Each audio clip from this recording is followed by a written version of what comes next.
ముల్లాన్పూర్ టెస్ట్లో భారత జట్టు ఆధిపత్యం చెలాయిస్తోంది. ఆఫ్ఘనిస్తాన్పై దూకుడు చూపిస్తోంది. ఓవర్ నైట్ స్కోర్ 3 వికెట్లకు 368 పరుగులతో రెండో రోజు ఆట కొనసాగించిన భారత్ వేగంగా పరుగులు సాధించేందుకు ప్రయత్నించింది. సెంచరీ హీరో శుభ్మన్ గిల్ 126 పరుగుల వ్యక్తిగత స్కోర్ దగ్గర అవుటయ్యాడు.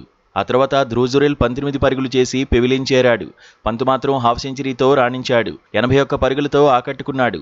వాషింగ్టన్ సుందర్ కూడా తన వంతు పాత్ర పోషించాడు. హాఫ్ సెంచరీతో మెరిశాడు. దీంతో భారత జట్టు 8 వికెట్లకు 564 పరుగులు చేసిన దశలో తొలి ఇన్నింగ్స్ను డిక్లేర్ చేసింది. వాషింగ్టన్ సుందర్ 52 పరుగులతో నాటౌట్గా ఉన్నాడు. ఆఫ్ఘాన్ బౌలర్ మహమ్మద్ సలీం 6 వికెట్లు దక్కించుకున్నాడు. ఆ తర్వాత బ్యాటింగ్ దిగిన ఆఫ్ఘనిస్తాన్ తడబడింది.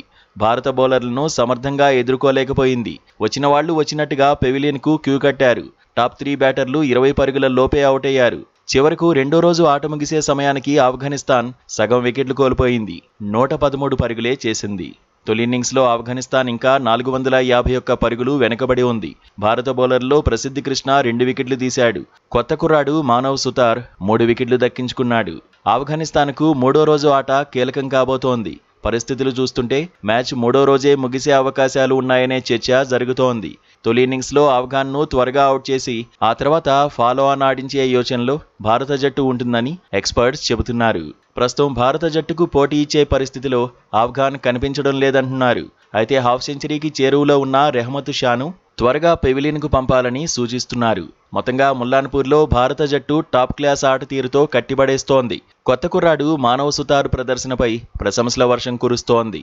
అయితే వరల్డ్ టెస్ట్ ఛాంపియన్షిప్ ప్రస్తుత సైకిల్లో ముందంజ వేయడంపై భారత్ గురి ఉండాలని ఎక్స్పర్ట్స్ సూచిస్తున్నారు.